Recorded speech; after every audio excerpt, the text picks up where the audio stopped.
it's not what you did, but it's all about what you did afterwards. So, I make a point, and then next day I go to my son and says, hey, dude, sorry about that. I'm like, I was so tired. I didn't mean that, and then, usually they also say, yeah, I didn't mean that either. In the heat of the moment, I said it, but like, I love you too. Like, just like fixes things. And I said, okay. And then I said, can you please do me a favor? Next time you notice that I'm on the edge, you identify it. You basically say, Mom, you're on the edge. And then I'm going to learn from it. And I'm going to say, you're right. And I'm going to walk away. So let's practice that together. Ooh. Right. So we do those things. And I think that's really helpful. And then I learn from making that painful mistake. If I don't make that mistake and then realize it and be aware of it and pick up myself and then move forward and recover from it, then I will continue to do the same thing. Ever feel like you suck at this job? Motherhood, I mean. Have too much anxiety and not enough patience? Too much yelling, not enough play? There's no manual, no village, and no guarantees. The stakes are high. We want so badly to get it right. But this is survival mode. We're just trying to make it to bedtime. So if you're full of mom guilt, your temper scares you, you feel like you're screwing everything up, and you're afraid to admit any of those things out loud, this podcast is for you. This is Failing Motherhood.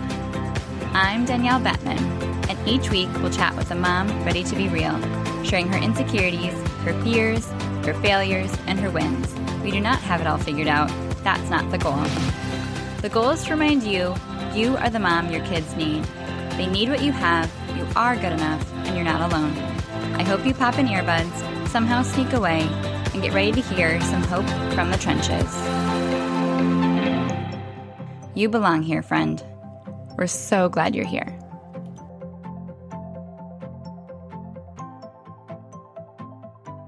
Hey, it's Danielle. Did you know something like 67% of parents feel burnt out? Why? Because our current reality is impossible. Parents today spend twice as much time with their kids as parents did in the 1970s, and this burden largely falls on moms who spend as much as 97 hours a week on household and parenting tasks. It's especially hard during the holiday season, and a quarter of moms say they have zero time for themselves. The village we used to be able to rely on is gone, and my guest today has set out to rebuild it.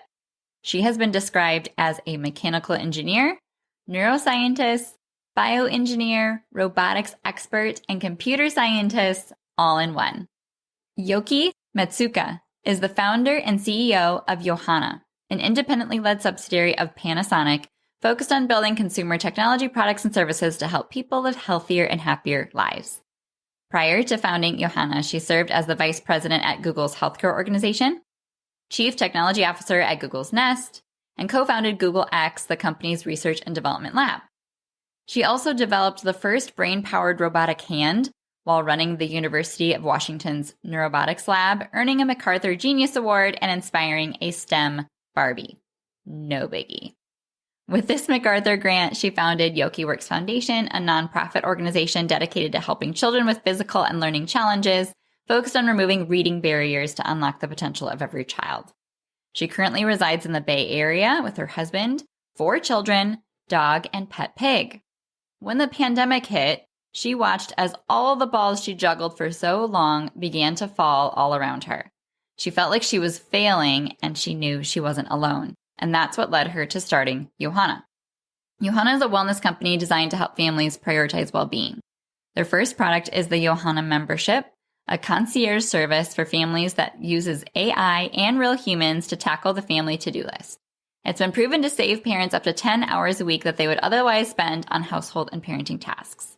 So if you've ever felt like you needed a personal assistant, this is your way of making that possible. In today's episode, we chat about her breaking point, where she finally realized it all comes back to fighting for her own well-being, her tips on how moms can create a me list, and how her life coach really fought her to do this, to prioritize her well-being, the importance of releasing mom guilt and the relief that comes with putting on your oxygen mask first, how to get past the hurdle of needing to do it all by yourself, and all the things that Yohana can take off your to-do list this holiday season. I cannot wait for you to hear this whole episode, so let's dive in.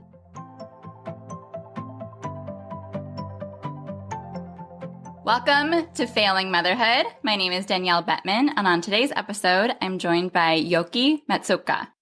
Hi, Yoky. Hi, Danielle. I'm so glad to have you. Thank you so much for taking the time. Oh, yeah. It'll be fun. I'm excited. Yes. Like, of all of the parents that have done all the things, I mean, I think you take the cake.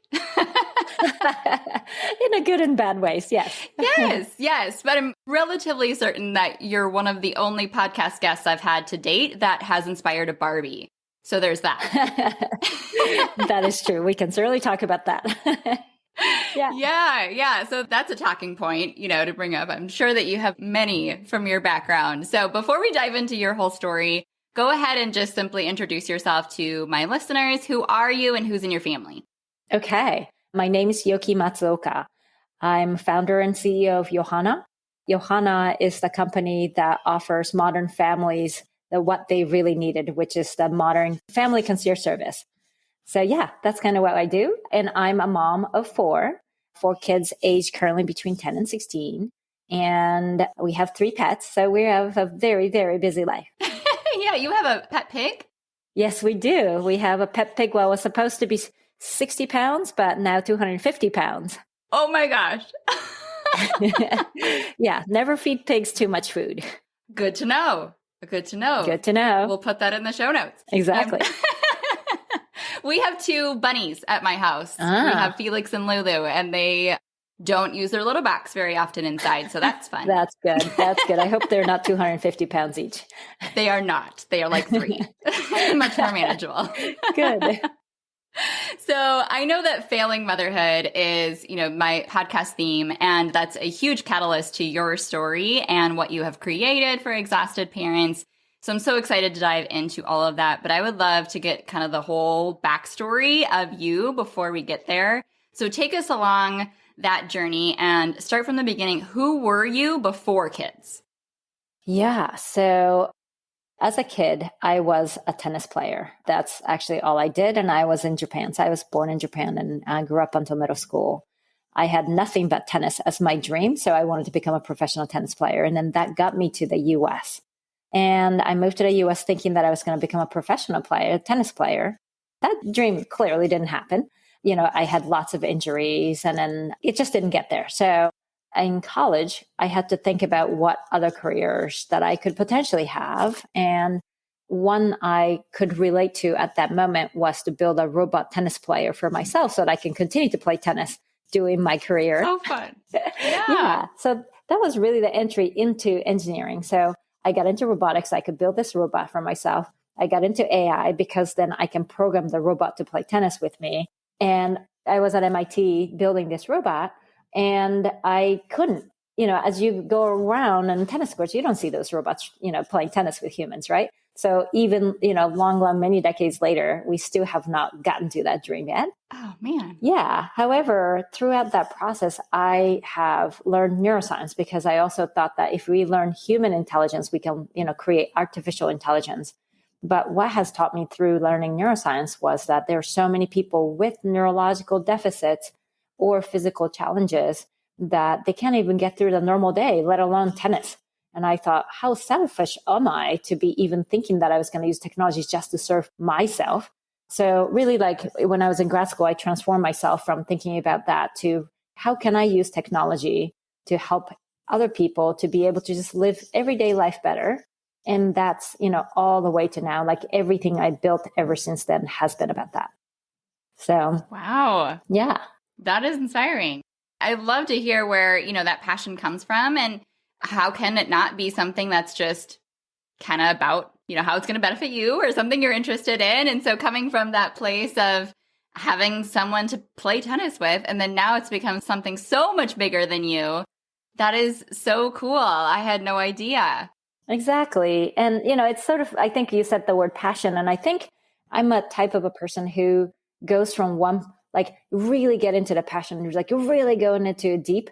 the core doesn't change. Again, I'm building technology to help people, but the initial passion was to build that wearable robots and then a prosthetic devices for people with physical disability.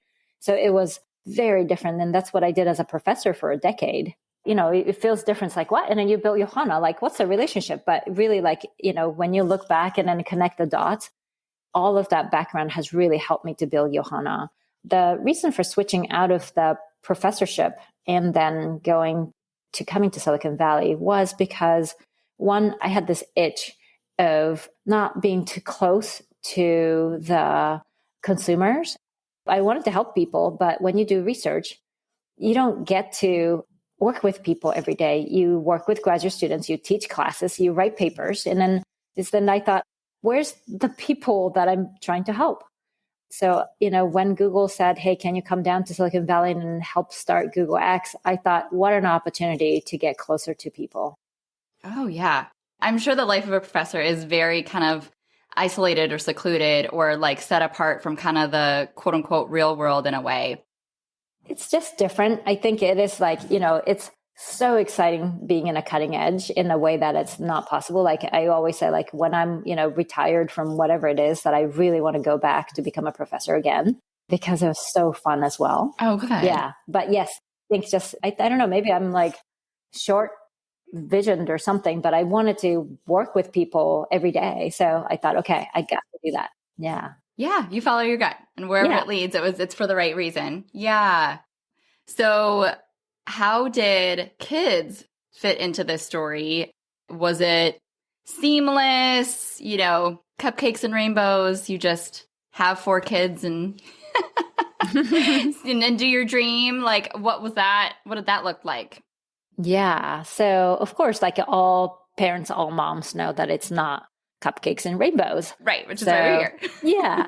I didn't know that twins ran in my family. So when I found out that my first kids are going to be twins, I think my family was like, oh yeah, here we go again. Like my mom's sisters are twins, my grandma's twins, right? Like, so, but my husband almost died on the floor when we're standing with ultrasound specialist. And then when twins were born, we both had jobs. We both were professors. And then really seriously almost killed us and killed our marriage, killed everything. But so far, so good. We survived through, but oh my gosh, it was so hard. Also, they were premature and but I was totally determined to breastfeed.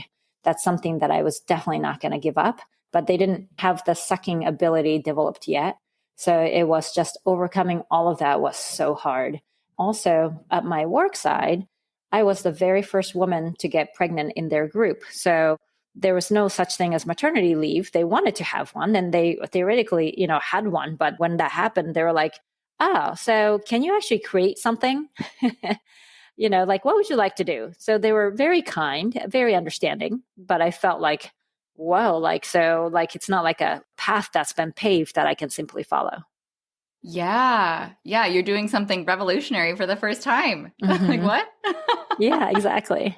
Yeah. So did you keep working then? Because when you shared your story on, to prepare for the interview, I had no idea it was premature twins on top of, maternity leave and working through things. And so tell me what that was like. Yeah. So, when you're running a lab with graduate students, you don't really take time off, right? So I was given some time off from teaching, but I just kept working. So yes, I did not quit. I kept working. I never actually stopped. I've, even all the leaves and everything, I've never taken, I think, more than 2 weeks off at a time. So it's been a journey, but at the same time, I was determined to make sure that I balance things. I was so passionate about wanting to create something for people that I thought if I quit, then all these people will not get the solution. So those are the reasons I kept going. But things did get really tough. I remember there were, moments where so sleep deprived and so feeling impossible. I always, feel this moment where I'm in a blanket and I'm just hiding from the world. And I'm like, if tomorrow can't come because tomorrow is impossible and I'm just not able to do it. So if I'm under the blanket, hopefully tomorrow is not coming.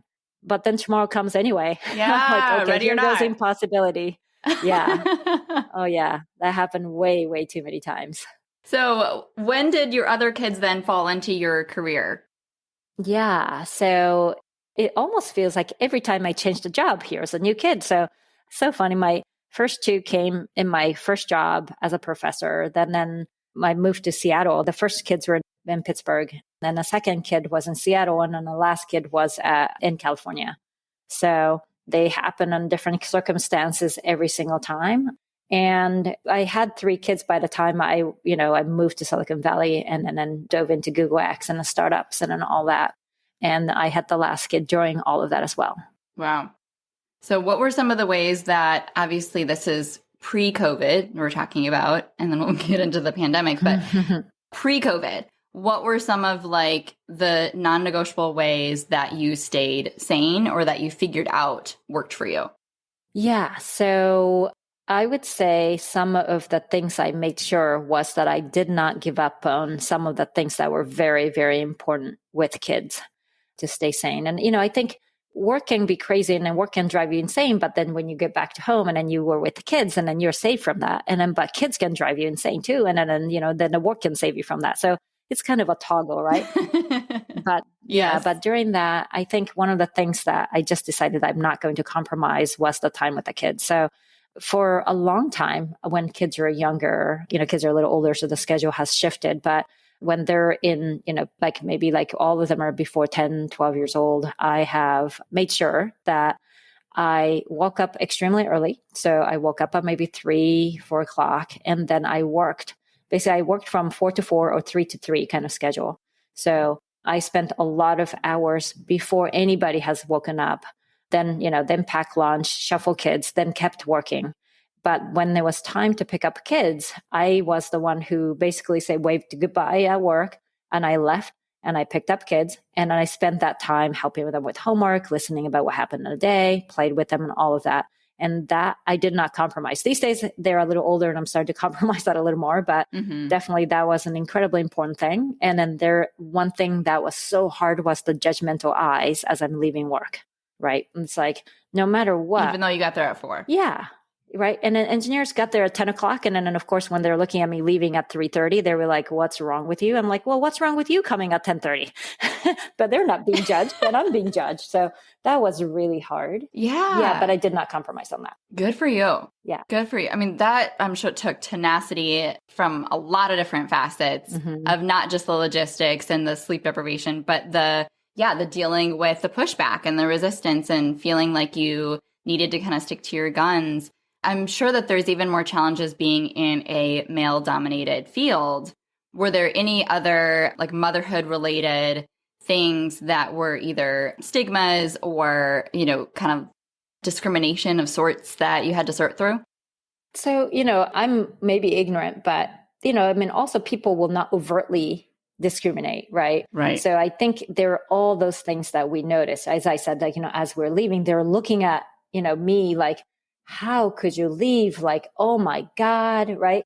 So that judgment, that implicit judgment was the hardest.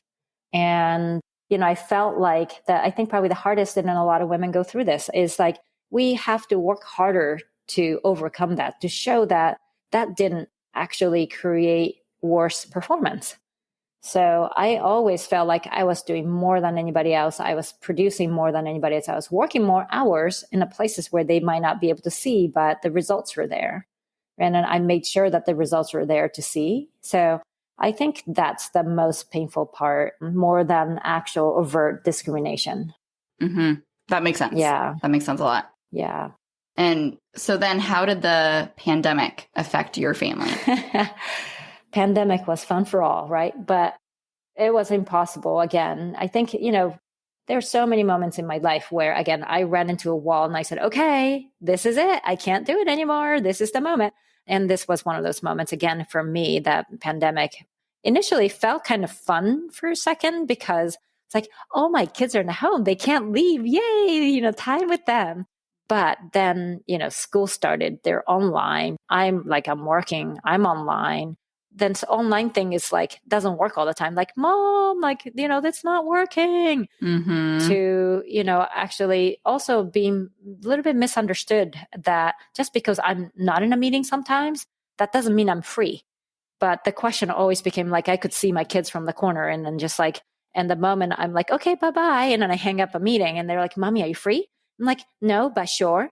Right. And then I got to go to the bathroom, and they all follow me to the bathroom. Like, just like there was no space whatsoever, right, for myself. And so I think that's the thing that drove me absolutely insane, just not having anything for myself anymore. There's no space for anything. Part of work was like running around helping kids. And then the helping kids was, like also like all work and everything mixed in. And so I felt completely exhausted. My to-do list has gotten completely wildly out of control. All the things like urgent things that had to get done by the next day was not even getting done anymore. So yeah, I felt like my mental health was just getting eaten alive. Yeah. I think you described it when you shared earlier about like that you felt like you were an expert juggler, and then like all the balls came crashing down to the floor. Exactly. Actually, it's funny. If you look at Yohana logo, it's a stack of rocks, because we all are balancing rocks every day. And, they crumble sometimes. The top one falls only sometimes. The middle one falls, or everything falls down. But yes, exactly. Like everything was crumbling. It was just like, okay, no more stacking. What do we do now? Yeah.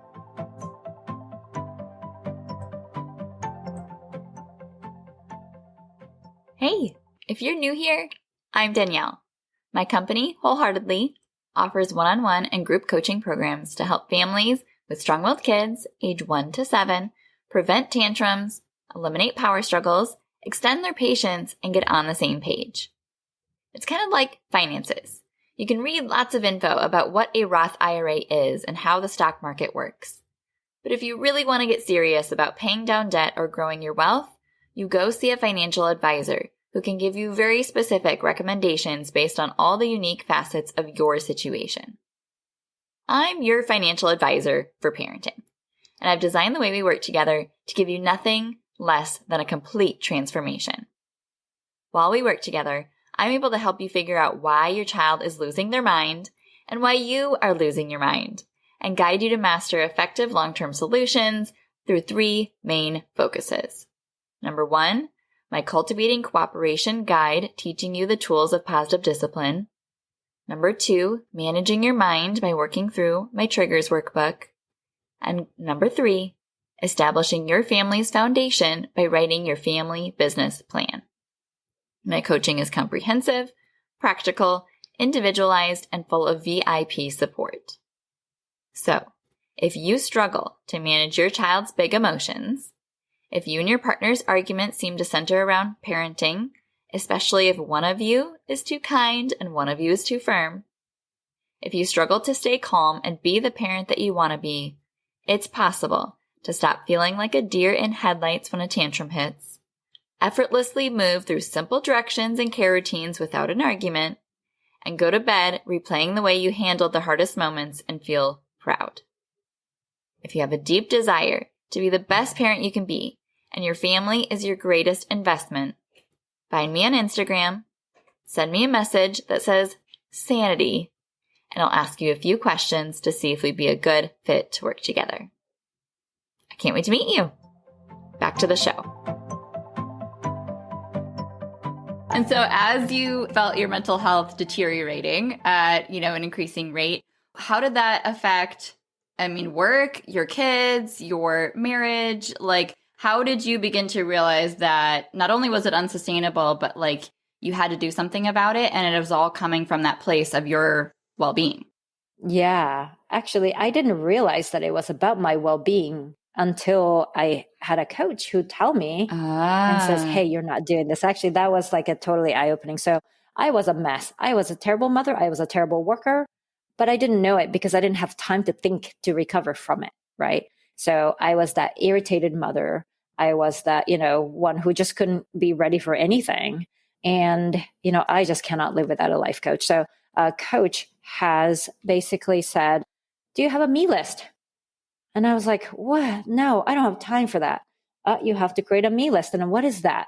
Oh, it's a list just for yourself. I'm like, no, I put myself last. No, thank you. But she kept saying, no, like just go to your to-do list, write a category called me. He said, okay, I'm willing to do it, but I'm not going to follow it. And she said, okay, let's put the first item sleep, like how much sleep are you getting? I said, I don't know, 5 hours a night. She's like, no, you have to get at least 7 hours. Write that down. I'm like, no, no, no. If I write it down, like it's, it's like, going to bother me. She's like, that's the point. Write it down. So like huge negotiation with her over and over and over to put a few items like sleep 7 hours a day. Like, and she was like, okay, so what do you do to center yourself?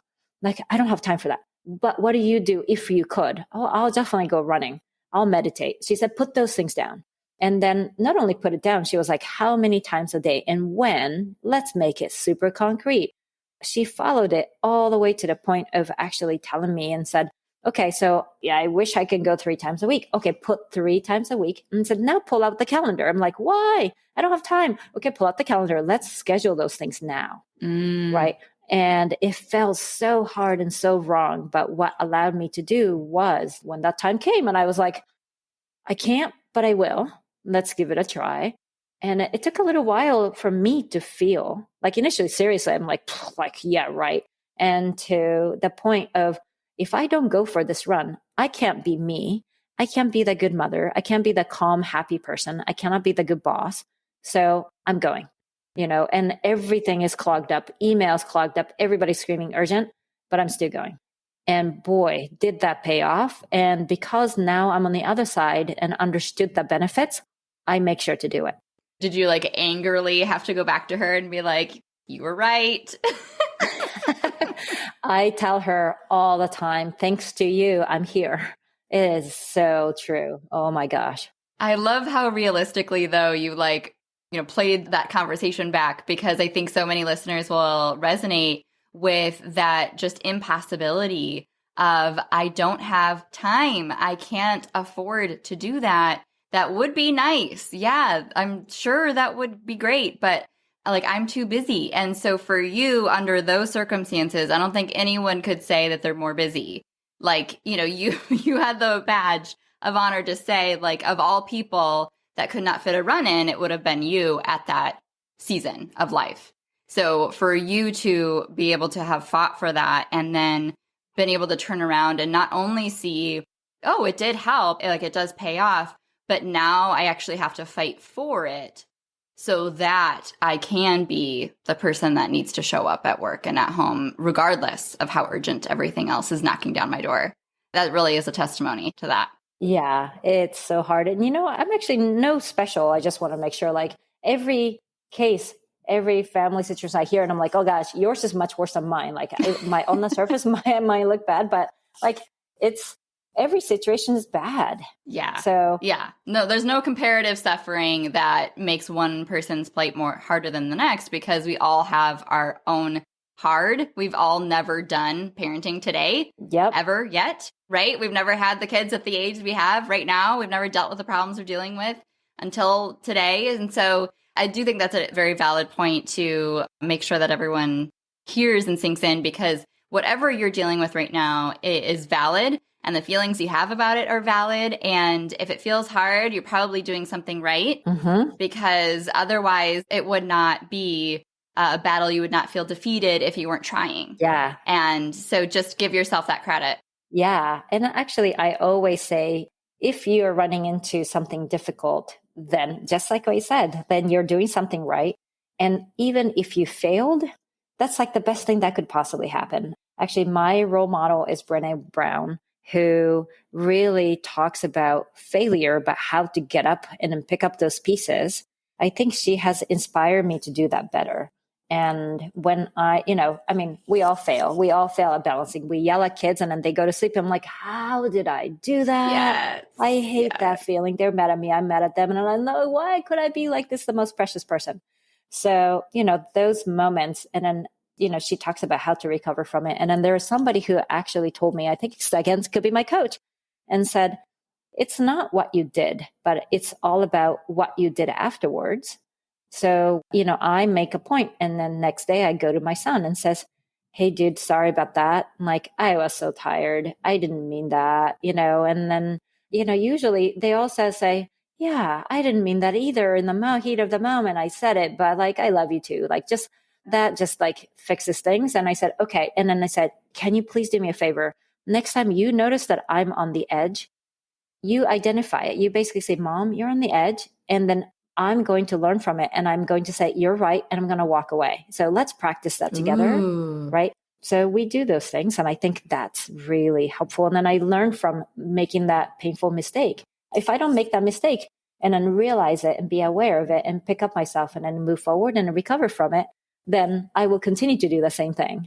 Right. Oh, I love that extra step because yes, the apologies are critical. You know, like being able to repair the relationship and model that with humility, that's huge. But then taking the extra step to work to learn from that lesson and, you know, solve that problem for the long run of not staying in that vicious cycle over and over and over. That's, I'm sure, the lesson that he's really learning from you.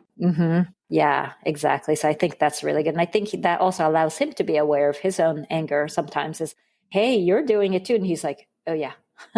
Right. So it's not as easy, right? Like sometimes like, no, I'm not. Right. Yeah. I'm not angry. Yeah. Yeah. The good old stop yelling and yelling. Yes. Yeah, that's true. Oh my God. Oh my God. We do that too often.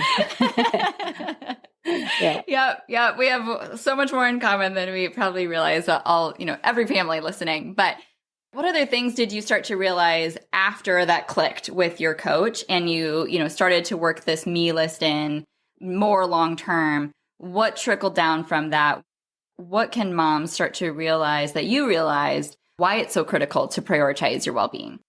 So yeah, again, just that knowing the effect of the change by taking care of myself. And then we at Yohana often say, put your oxygen mask on first before you put it on your family members. And I didn't understand it when they used to announce it on the airplane. I'm like, of course I want to put it on my kids first, but now I get it. If I can't even, you know, help them, then, you know, we're all done. So that's, you know, I feel that way. Another thing is that I'm really learning big time is forgiveness for ourselves. Because we are not perfect, as a matter of fact, I mean, if we expect it, it's only harder. So we all need to know, like, we all are terrible at this. We are, you know, dealing with this impossible life. I'll even go back a little bit and I'll divert and I'll come back. But we have somehow managed ourselves in the last maybe 50 years or 100 years to try to manage this lifestyle that's impossible. So at Yohana, we say our mission is to build a village for modern families. The village is a metaphor of that time. And in places where still in different countries have that support system, they live in a close, you know, vicinity with uncles, aunts, cousins, and we help each other to, you know, like if you're raising kids, then many things you're lifted by others around you. And then you have a specific role in that community and then you do those jobs. But now these days we're like, move away from the family, like make your nucleus family. And you should have a job. Your spouse should have a job. You should have kids. They should be beautiful. They should be dressed well. They should play sports. And then they should be shuffled everywhere by you. Oh, and you have to make all your food yourself. You have to clean your own home by yourself. And, oh, you have to care for yourself. And then you have to, you know, plan beautiful trips for your family. And it's just like, what? It's just not possible. And then impossible is being asked. We somehow think that it's the possibility or that's the norm, but it's not. So we have to be kind to ourselves and we have to forgive ourselves. And then it's okay that we're not good at it because we're not supposed to be good at it. But if we manage and if we have those just a little bit of moments of celebration, then we have to stop, enjoy that moment and celebrate. Yes. So, yeah. Yes. Oh, that is like preach. It's hard to do. But, you know, the moment I started being a little bit kinder to myself, you know, just like that moment that you're like struggling and you can't do anything. It's just like, I'm going to go to Starbucks and then buy that, you know, matcha latte that I like and then just treat myself. These days, boba, but that's okay. I had one yesterday. I'm with you. Oh, right. Oh my gosh. But those are the little moments that, you know, we just have to do it for ourselves to just take the moment and says, good job, you. It's okay. Yes. I was reading something about self-compassion the other day, and it was basically like, just treat yourself with the same amount of kindness you would give to your friend, like just anyone else that you love. Give yourself that level of understanding and kindness of just like be gentler with yourself. Right. And like it seems simple, but is truly pretty revolutionary because that's not at all what we have been taught to do or what is, the norm that's modeled for the most part. Yeah, exactly. Exactly. We never follow our own advice. Right. And I always tell my clients, I'm like, okay, so if a friend told you that same story and then they told you that same reaction, how would you treat them? Like, what would you say to them? And they would always be like, well, you're doing great. And, it's okay. You don't have to be perfect. But like, will not say the same thing to themselves, right? Yeah, exactly. And then one of the things that's really like Yohana's trying to get to is to also teach them it's okay to also ask for help.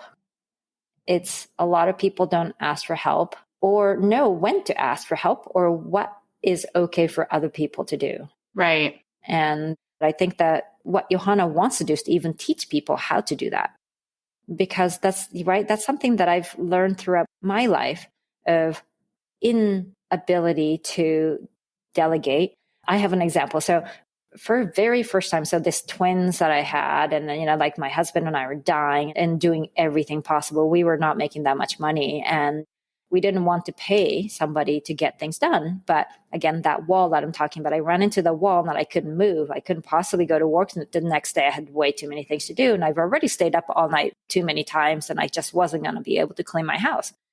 So, my husband had a brilliant idea and says, why don't we delegate cleaning the house to somebody else? And I thought, no, it's embarrassing to show our dirty house to somebody else. No, that's too expensive. No, my mom's going to say that I'm not a good mother. I can't do that. Right. But if I picked between giving up career or raising my kids or scrubbing the toilet, the choice was kind of clear to me. So we tried. But what I did for the first full year was that I cleaned the house all first before the cleaner came because I was too embarrassed. You're not the only one. And then slowly, right? But slowly, little by little, I'm like, okay, that's stupid. Well, I'm getting a little bit comfortable. I've already told my mom and then she already judged me. So it's all too late. So like all those things has happened. And then I let go and boom, like just amazing, right? Like just like huge part, like, of the time has been lifted by it. And that opened up that wall. And then I was able to move forward again. And then multiple times, like, delegating this, delegating that has allowed me to create that time to, to move forward in a career, to have more time with the kids, to just, again, that self-care part, so that I can go on a run. There was a moment for a while, I'm like, I don't do this right now. There was a moment I used to pretty much hire somebody, our nanny to stay just 1 extra hour. I said, I'll pay you for 1 extra hour. Can you just stay at home so that I can go for a run? And I used to feel guilt. I didn't anymore because I knew that I'd be better for the rest of the day if I did that. Right. Yes, that's the game changer. So that leads us right into, when was it that you started to realize technology could help families make their lives easier? And, like, what did that thought process look like as you started creating Yohana? Yeah, so I've been a technologist just because by accident, but because I wanted to build a robot for myself to play tennis with. That's how I really became a technology expert. And sitting in that spot where I had all the tools of engineering in the background and having the desire to help people, I realized that I was sitting in a relatively unique place where I could apply that technology for very, very mission-driven cause. So, it's in many ways, it's low-hanging fruit. I want more and more women to major in STEM and then help in this world where we need more women who feel the pain points to apply technology to help everyday life. So Yohana is basically a service that has people and technology in the background that helps you. When people experience our service, it, feels like, and it is, the interface is all about humans. When you say like, hey, can you, renew my passport, whatever, or like, can you like figure out what I should have for dinner for the next 7 days for the family? All of that, there's an interface of human, but humans by themselves can't scale. Humans by themselves don't have enough skill set actually, because single human cannot be perfectly amazing at finding a plumber to creating a birthday party that's amazing, to coming up with the best travel for this holiday season.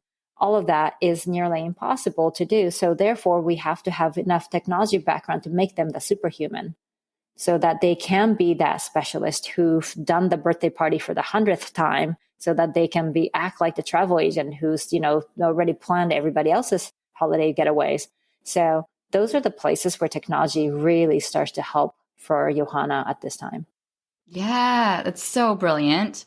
And that's exactly why I had to have you on the podcast, because when I came across the membership, I was like, where has this been? Right? Like, this needs to be the ways that families function, because again, it's an unsustainable, impossible standard that we're trying to live towards, of these amazing birthday party one weekend and then the trip the next. And then, this work project that is ongoing. And then there's also, all of these other tiny little errands around the surface of trying to get things scheduled. And it's just that you can't hardly juggle it. And so how do moms get past that wall or that block of like, but I have to be the one that does it. I have to have that like level of attention or care or whatever. It has to be me. Right. I think almost like if you keep thinking it's just for yourself, it's again, because everybody puts themselves last, it's never going to happen. So I'm going to say it in a way that's about other people. So if this generation doesn't learn to overcome, to delegate, then the next generations will continue to suffer the same way that, you will. So that's how I think that people currently now they're starting to have kids and then they're like, oh, what do I do? Get that courage, right? Like get that braveness to say, okay, it has to become a no-brainer for us to just ask other people for help to get it delegated.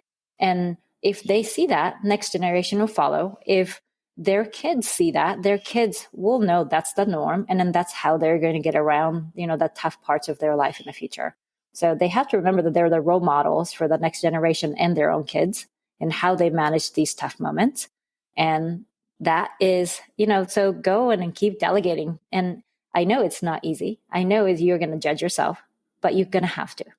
That is powerful. That we can get behind, because if it's inadvertently for our kids, yeah, then we're going to do it because we want a better future for them. And that's why we're all here trying to, parent with new tools and do all these things in a newer, better way. And that's a big part of it, is modeling that workload and how we manage it, and being able to be okay with doing the main things well and doing the things that only we can do, and making our relationships, our key thing that we spend our resources on. Yeah. So I love the way you put that. It's beautiful.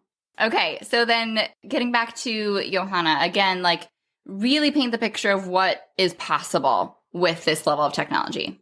Okay. So I think I'll even start with, before the technology, what Yohana has enabled is that having that guide person who truly set a goal together with the family. So, getting things done every day is important, but that's not it. And it actually becomes kind of tiring because the to-do list only gets longer all the time. And then getting it done is not rewarding because you still get more.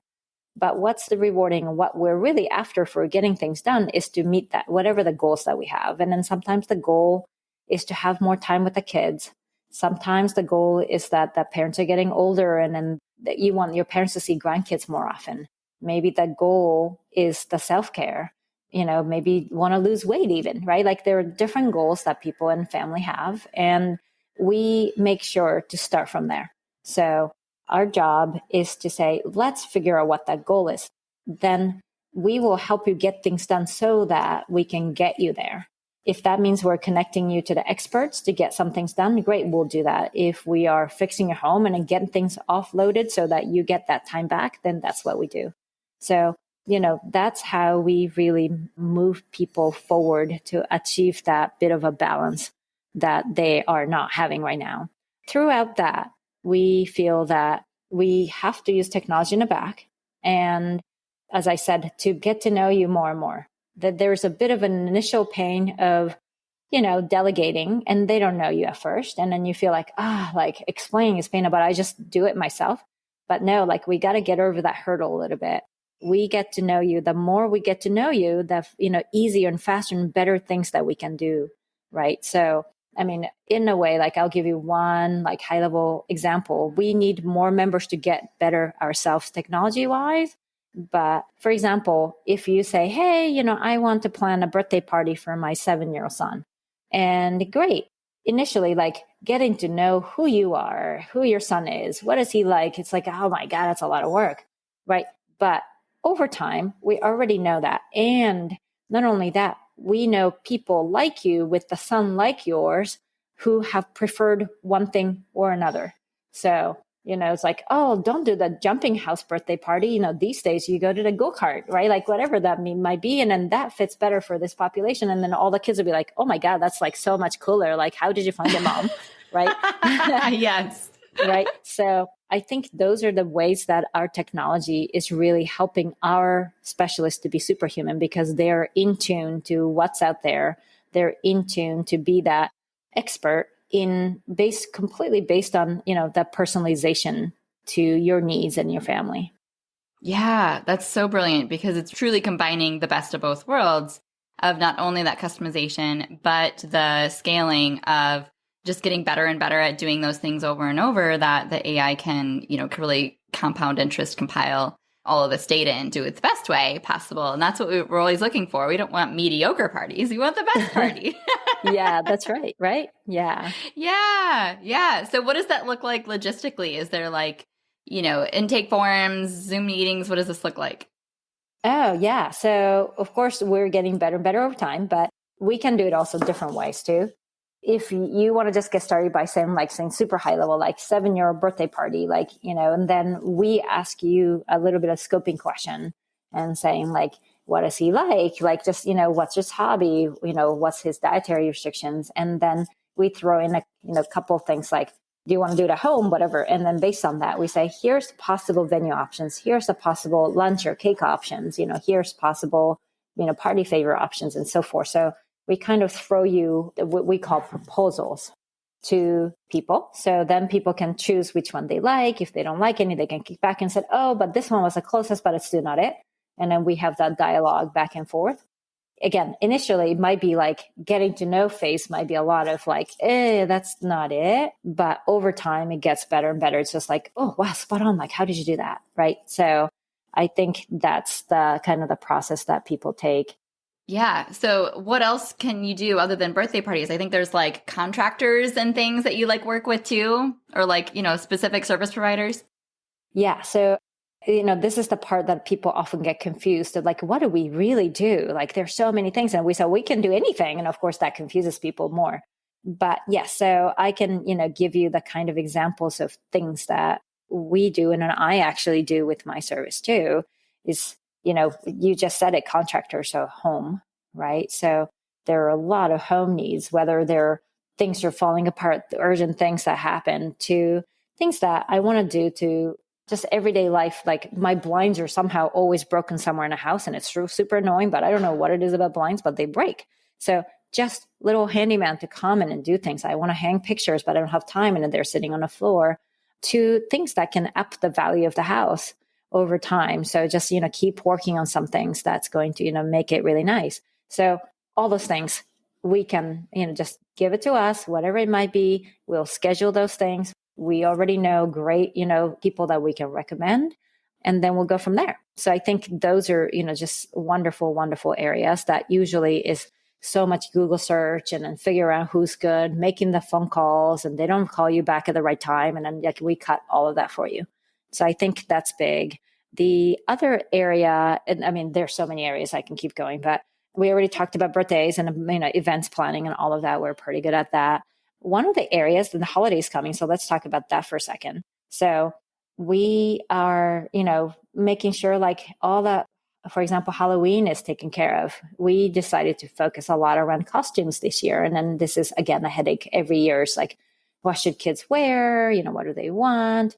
So we have gathered partners who are, really matching our brands from the point of view of sustainability and organic and, all of that, and making sure that we give you the full experience. So not just for kids, but do you want a matching outfit? Do you want your pets want the matching outfit? Do you want a photographer to come and capture the moments? Do you want anything else purchased for decoration for your home? And actually, do you want us to then come and recycle all those costumes, which kids will grow out of it for you, right? Brilliant. Yeah. Yes. Those are the ways that we want to take care of you end to end, whatever that might be. So I think that's really a differentiation factor for us, because we want you members, everybody to feel taken care of. It's like, okay, I didn't have to worry about it this year. So that's another really good way to think about it. Holidays coming up. Oh boy. I always get kind of sad when all the other families send beautiful photos of them as a holidays. And I'm like, oh, I didn't do it again.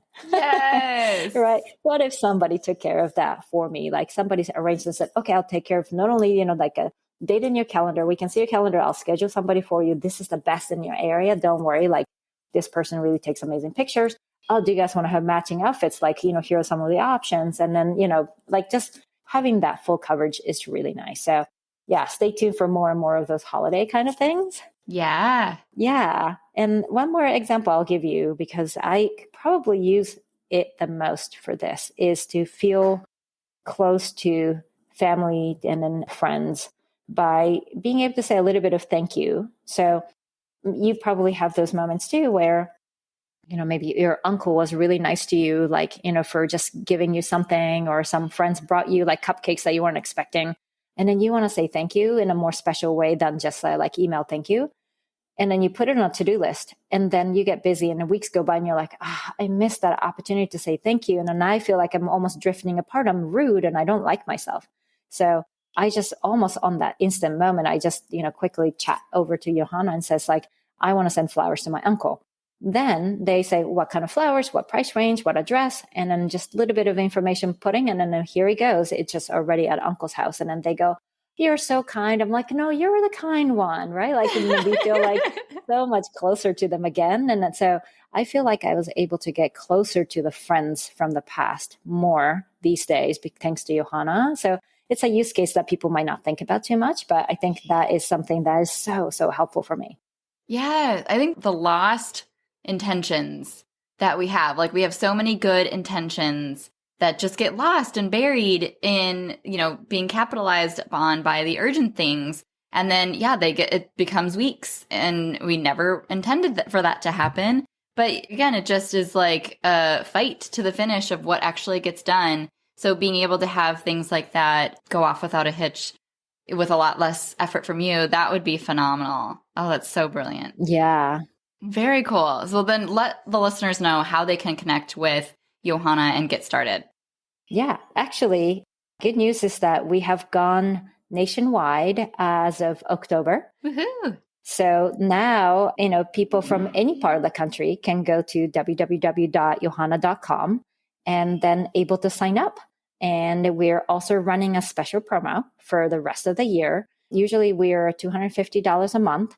But for the rest of the year, flat fee of $149, they're able to get help right away for any holiday needs. So that's how they can get connected. Wow. Yeah. That's a steal. Yes, absolutely. It's great. So just as I mentioned about the holidays, please take advantage of it. Hopefully your holiday's a little bit better because of Yohana this year. Yes, the stockings will be filled. There's, exactly. The errands, the teacher gifts, the laundry. Everything. There's, I'm sure, a million tiny ways to be able to capitalize on that just in that time period. I'm glad that we get to take advantage of that when this episode comes out. Yeah. And actually, you know what? I recently learned really interesting stats that parents during holidays spend 15 hours shopping for gifts. 15? Yeah. And 4 hours wrapping gifts, and then another hour returning gifts. It's crazy, right? Just can you imagine if somebody saved you from that? Yeah. We have so much better ways to spend our time. Right? Yeah. I know. My family, we're going to be making the Home Alone 2 Lego set. That's what we're very excited about doing together. Oh my gosh, that sounds really great. Yes, it's the whole house and the car. And we bought it after it came because it was sold out all last Christmas. So we got it in January and it's been in a closet just waiting. Oh, so organized. That's amazing. That was actually all my husband. He was like, we have to get this. It's back in stock. I'm like, okay. Great. Yes.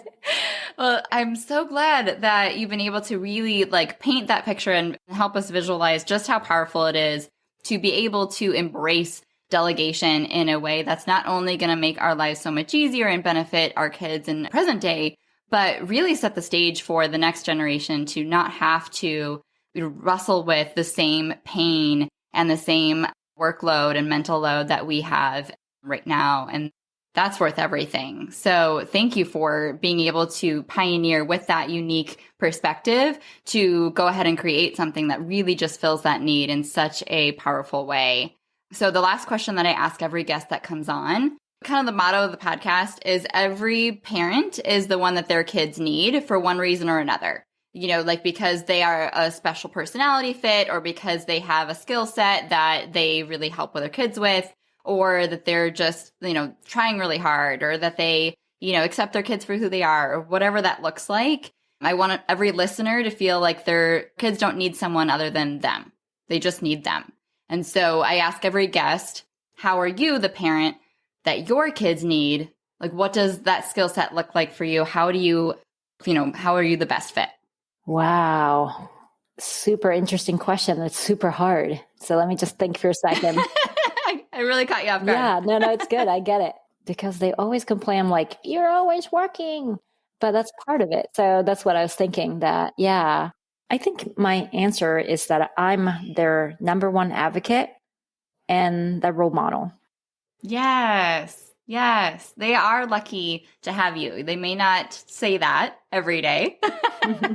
Or know that yet. Or even realize that yet. Yes. Yeah. But they will eventually because they've had an amazing picture into a truly transparent journey that you've been alongside them with and growing so much right alongside them. And, no one's going to be perfect, but for you to continue to fight for more peace, more time, more freedom, and more memories as a family alongside such a worthy career and, high level passion and talent for what you do.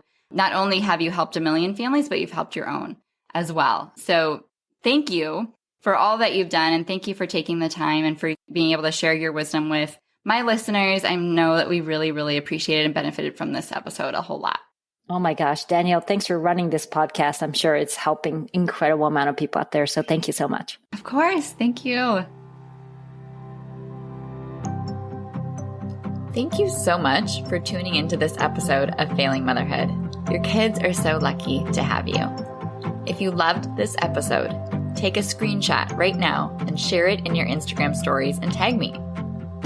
If you're loving the podcast, be sure that you've subscribed and leave a review so we can help more moms know that they are not alone if they feel like they're failing motherhood on a daily basis. And if you're ready to transform your relationship with your strong-willed child and invest in the support you need to make it happen, schedule your free consultation using the link in the show notes. I can't wait to meet you. Thanks for coming on this journey with me. I believe in you, and I'm cheering you on.